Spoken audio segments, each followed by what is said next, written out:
In this article, I would like to share with you what a Facebook user who is a white man posted on his Facebook timeline about Sowore. If you check my previous articles, you will find out I've posted about this very same white man named Corey Dorsey. Most of his posts are all because of the black man that was killed by a police officer in the US and the complaints of Africans coming to his timeline to talk about George Floyd's death. The Facebook user named Corey keeps letting Africans and especially Nigerians know that we should remove the log in our eyes before removing someone else's own, and we should focus on the problems of our country and stop pointing fingers at other countries. He said in his word, people want to come to my timeline and talk about what happened to a man here in America, but they hide what they do to their own people for the right to protest, and free speech. This man is Omoyele Sowore, a husband to Okoyemi Sowore. Backstory: in 1989, he took part in student demonstrations protesting the conditions of an International Monetary Fund (IMF) loan of $120 million to be used for a Nigerian oil pipeline. Among the conditions of the IMF loan were to reduce the number of universities in the country from 28 to 5. Sowore led 2,000 students in protest against the Nigerian government in 1992. During the protest, the police started shooting and 7 people killed. Sowore was arrested and tortured. He was also involved in the demand for democratic government taking over military rule in June 12, 1993. This resulted in several arrests, detentions, and life-threatening treatment by government officials. Sowore studied geography and planning at the University of Lagos from 1989 to 1995. He spent 2 extra years in the university because of political reasons and his student activism. He was the president of the University of Lagos Student Union government between 1992 and 1994, where he was actively talked against cultism and corruption. He holds a master's degree in public administration from University of Columbia. But as you can see in the videos below, after being released on bail for the second time, he was beaten and choked by DSS officials back in early December 2019 and placed back into custody, being rearrested for the same crime as double justice. So don't condemn my people for wrongdoing when we see things like this equally as bad. Let me ask, how many people does it take to restrain one man? Your guy did not need to pipe in or him like an American football team trying to get the ball.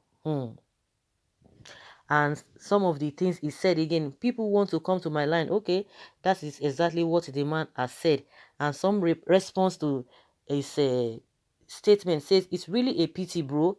Mr. Corey, please stop being deceived. Okay, we are here, we know what happened exactly, what has been happening.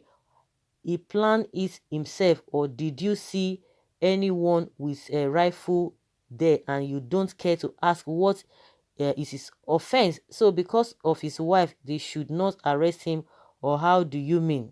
That was a different ball game entirely.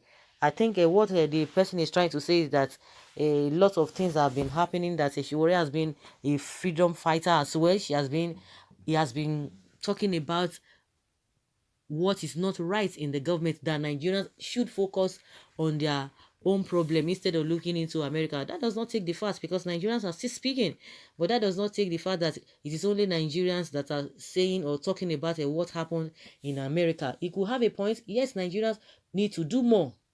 We know our problems, but that does not mean that if other people are engaged or doing something that is not right, then because other people are doing it, then people should keep quiet. I think all of these things is neither here nor there. But if you talk about Sowore, yes, those are the things that Sowore has really done. He's been able to do a lot of things and he's really standing out. But a lot of people are still quiet there. A lot of people are still at the background, not saying anything just because of fear or any form of intimidation.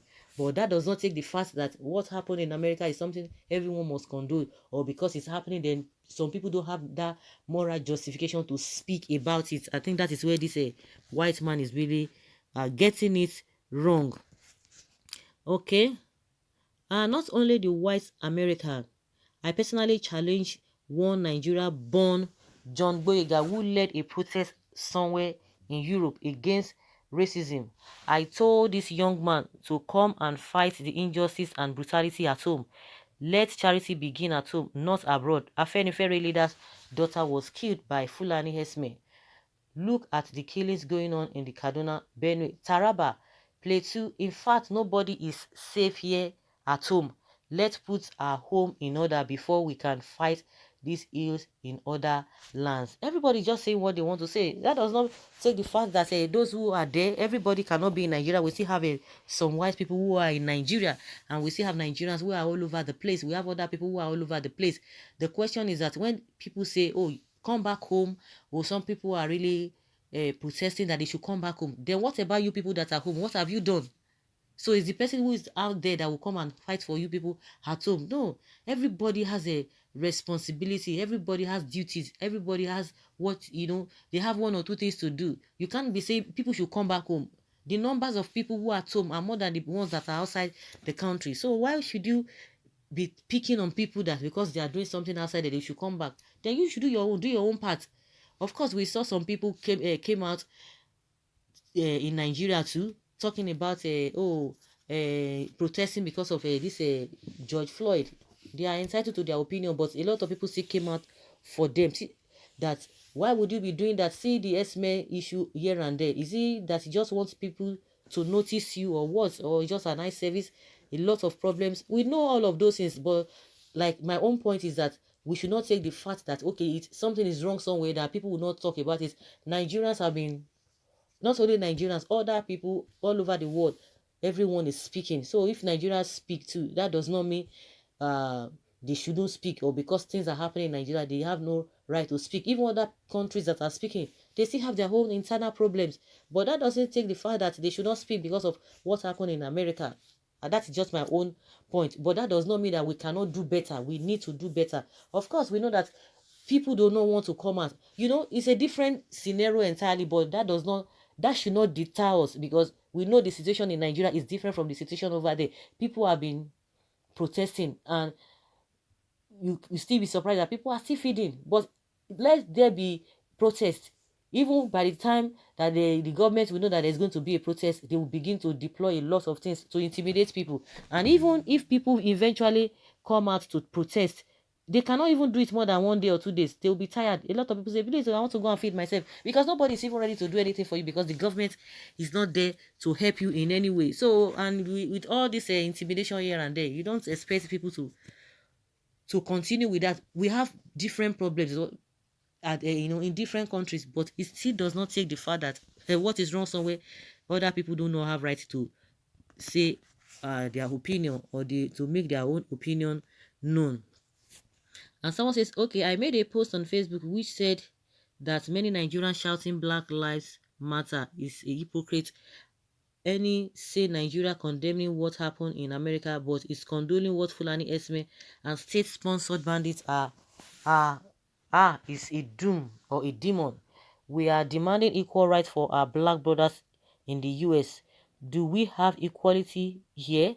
We are demanding black dominance in the US, but we are scared scared of a Fulanization.